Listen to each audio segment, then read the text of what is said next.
Doctor Baba Saheb Ambedkar ಅವರು ಭಾರತದ ಸಂವಿಧಾನದ ಮುಖಾಂತರ ಸಮಾನತೆಯನ್ನು ಕೊಟ್ಟಿರುವಂಥದ್ದು ನಾವು ನೋಡ್ತಾ ಇದ್ದೀವಿ.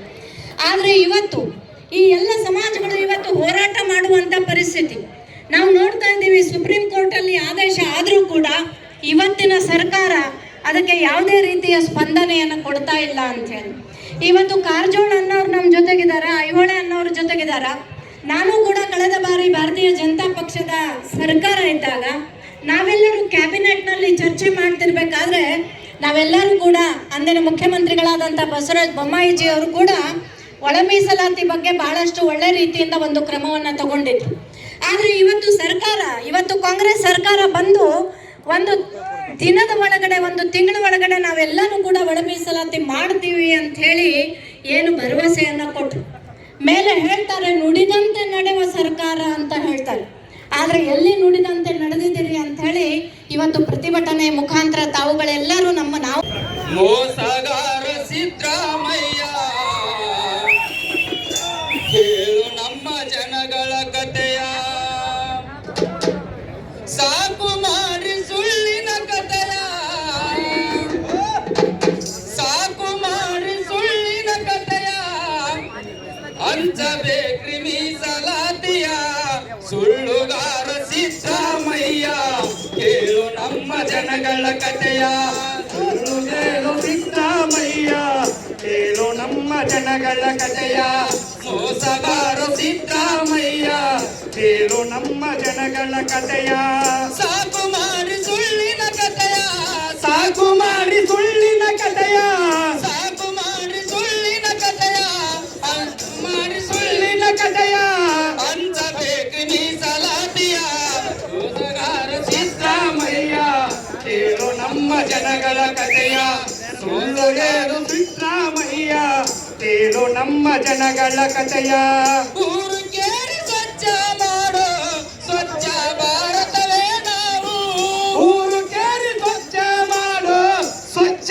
ಭಾರತವೇ ನಾವು, ದೇಶದ ಮಲಮೂತ್ರ ಬಳಿಯೋ ದೊಡ್ಡ ಮನುಷ್ಯರೇ ನಾವು, ದೇಶದ ಮಲಮೂತ್ರ ಬಳಿಯೋ ದೊಡ್ಡ ಮನುಷ್ಯರೇ ನಾವು, ಸ್ವಚ್ಛ ಮಾಡೋ ನಮ್ಮವರನ್ನ, ಸ್ವಚ್ಛ ಮಾಡೋ ನಮ್ಮವರನ್ನ ತುಚ್ಛವಾಗಿ ಕಾಣುವಿರಲ್ಲೋ ಮೋಸಗಾರ ಸಿದ್ದರಾಮಯ್ಯ ಕೇಳು ನಮ್ಮ ಜನಗಳ ಕಥೆಯ, ಸುಳ್ಳು ಹೇಳು ಸಿದ್ದರಾಮಯ್ಯ ಕೇಳು ನಮ್ಮ ಜನಗಳ ಕಥೆಯ, ಸಾಕು ಮಾಡಿ ಸುಳ್ಳಿನ ಕಥೆಯ, ಸಾಕು ಮಾಡಿ ಸುಳ್ಳಿನ ಕಥೆಯ, ಸಾಕು ಮಾಡಿ ಸುಳ್ಳಿನ ಕಥೆಯ, ಹಂಚಬೇಕ್ರಿ ಮೀಸಲಾತಿಯ ಸುಳ್ಳು ಹೇಳು ಸಿದ್ದರಾಮಯ್ಯ ಕೇಳು ನಮ್ಮ ಜನಗಳ ಕಥೆಯ, ಸುಳ್ಳು ಹೇಳು ಸಿದ್ದರಾಮಯ್ಯ ಕೇಳು ನಮ್ಮ ಜನಗಳ ಕಥೆಯ, 18ರ ಅನುದಾನ ಸದಾಶಿವ ಕೊಟ್ಟನ ಜಾನ, 18ರ ಅನುದಾನ ಸದಾಶಿವ ಕೊಟ್ಟನ ಜಾನ, ಜಾತಿ ನಾಶ ಆಗುವವರೆಗೂ ಆತ್ಮಗೌರವ ಸಿಗುವವರೆಗೂ, ಜಾತಿ ನಾಶ ಆಗುವವರೆಗೂ ಆತ್ಮಗೌರವ ಸಿಗುವವರೆಗೂ, ನಮ್ಮ ಪಿತ್ರಾರ್ಜಿತ ಆಸ್ತಿ, ನಮ್ಮ ಪಿತ್ರಾರ್ಜಿತ ಆಸ್ತಿ ಕೊಡಲು ನಿಮಗ್ಯಾಕೋ ಮಸ್ತಿ, ಸುಳ್ಳುಗಾರ ಸಿದ್ದರಾಮಯ್ಯ ಕೇಳು ನಮ್ಮ ಜನಗಳ ಕಥೆಯ, ಸುಳ್ಳು ಹೇಳು ಸಿದ್ದರಾಮಯ್ಯ ಕೇಳು ನಮ್ಮ ಜನಗಳ ಕಥೆಯ, ಸಾಕು ಮಾಡಿ ಸುಳ್ಳಿನ ಕಥೆಯ, ಸಾಕು ಮಾಡಿ ಸುಳ್ಳಿನ ಕಥೆಯ, ಹಂಚಬೇಕ್ರಿ ಮೀಸಲಾತಿಯ ಮೋಸಗಾರ ಸಿದ್ದರಾಮಯ್ಯ ಕೇಳು ನಮ್ಮ ಜನಗಳ ಕಥೆಯ, ಮೋಸಗಾರ ಸಿದ್ದರಾಮಯ್ಯ ಕೇಳು ನಮ್ಮ ಜನಗಳ ಕಥೆಯ, ಸದಾಶಿವ ಆಯೋಗ ಸಂವಿಧಾನದ ಭಾಗ, ಸದಾಶಿವ ಆಯೋಗ ಸಂವಿಧಾನದ ಭಾಗ, ಯಾರ ಅಪ್ಪನ ಆಸ್ತಿ ನಾವು ಕೇಳೋದಿಲ್ಲ, ಯಾರ ಅಪ್ಪನ ಆಸ್ತಿ ನಾವು ಕೇಳೋದಿಲ್ಲ, ನಮ್ಮ ಪಾಲು ನಮಗೆ ಕೊಡಲು, ನಮ್ಮ ಪಾಲು ನಮಗೆ ಕೊಡಲು ನಿಮಗೆ ಸಭೆ ಈಗ ಅದಕ್ಕಾಗಿ ಇವತ್ತು ಒಳ ಮೀಸಲಾತಿಯನ್ನು ವಿರೋಧ ಮಾಡತಕ್ಕಂಥವ್ರು ಬಹಳ ಎಚ್ಚರಿಕೆಯಿಂದ ಬಾಬಾ ಸಾಹೇಬ್ ಅಂಬೇಡ್ಕರ್ ಅವರ ಬರಹಗಳು, ಭಾಷಣಗಳನ್ನ ತಾವು ಓದ್ಕೋಬೇಕು. ಬಾಬಾ ಸಾಹೇಬ್ ಅಂಬೇಡ್ಕರ್ ಬರೆದಿರ್ತಕ್ಕಂಥ ಸಂಪುಟಗಳನ್ನು ಓದ್ಕೋಬೇಕು. ಯಾವತ್ತು ಇವೆಲ್ಲ ಪರಿಶಿಷ್ಟ ಜಾತಿಗಳು ಒಂದೇ ಅಲ್ಲ, ಇವಕ್ಕೊಂದು ಐತಿಹಾಸಿಕವಾಗಿರ್ತಕ್ಕಂಥ ಚರಿತ್ರೆಗಳನ್ನು ಹೊಂದಿದ್ದಾರೆ. ಎಲ್ಲರೂ ಒಂದೊಂದು ಜಾತಿಗೆ ಒಂದೊಂದು ಚರಿತ್ರೆ ಇದೆ, ಪೌರಾಣಿಕ ಮಹಾಪುರುಷರಿದ್ದಾರೆ. ಹಾಗಾಗಿ ಇವತ್ತು ಇದನ್ನ ಗಮನಿಸಿರ್ತಕ್ಕಂಥ ಬಾಬಾ ಸಾಹೇಬ್ ಅಂಬೇಡ್ಕರ್ ಹೇಳ್ತಾರೆ, ಪರಿಶಿಷ್ಟ ಜಾತಿಯಲ್ಲಿ ಬಂದಿರತಕ್ಕಂಥ ಅಸ್ಪೃಶ್ಯರು ಇವರು ಒಳಗಡೆನೂ ಕೂಡ ಸಾಮಾಜಿಕ ನ್ಯಾಯ ದಕ್ಕದೇ ಹೋದಂತ ಸಂದರ್ಭದಲ್ಲಿ ತಳಾಂತದಲ್ಲಿರ್ತಕ್ಕಂಥವರಿಗೆ ಈ ಸಂವಿಧಾನದ ಉದ್ದೇಶ ಕಟ್ಟ ಕಡೆ ವ್ಯಕ್ತಿಗೆ ಸಾಮಾಜಿಕ ನ್ಯಾಯ ಅಂತ ನಾವೇನು ಘೋಷಣೆ ಮಾಡ್ತೀವಿ, ಸಂವಿಧಾನ ಪ್ರಸ್ತಾವನೆ ಓದ್ತೀವಿ, ಅದು ತಲುಪದೆ ಹೋದ್ರೆ ಅವಾಗ ವರ್ಗೀಕರಣವನ್ನು ಮಾಡಿ ನೀವು ಅವರಿಗೆ ಸಾಮಾಜಿಕ ನ್ಯಾಯವನ್ನು ಕೊಡ್ತಕ್ಕಂಥ ಕೆಲಸವನ್ನ ಆಳುವ ಸರ್ಕಾರಗಳು ಮಾಡಬೇಕು ಅನ್ನುವಂತ ವಿಚಾರವನ್ನ ಬಾಬಾ ಸಾಹೇಬ್ ಡಾಕ್ಟರ್ ಅಂಬೇಡ್ಕರ್ ಅವರು ಪ್ರತಿಪಾದನೆ ಮಾಡಿದ್ದಾರೆ. ಅದಕ್ಕಾಗಿ ಬಂಧುಗಳೇ, ಇವತ್ತು ನಾವು ಏನು ಬೆಳಗಾವಿಯ ಸುವರ್ಣಸೌಧದಲ್ಲಿ ವಿಧಾನಮಂಡಲದ ಅಧಿವೇಶನ ನಡೀತಾ ಇದೆ. 224 ಶಾಸಕರು ಈ ರಾಜ್ಯದ ಆಗು ಹೋಗುಗಳ ಹಣೆ ಬರವನ್ನ ತೀರ್ಮಾನ ಮಾಡತಕ್ಕಂತ ಸನ್ನಿವೇಶ ತಮಗೆಲ್ಲ ಗೊತ್ತು.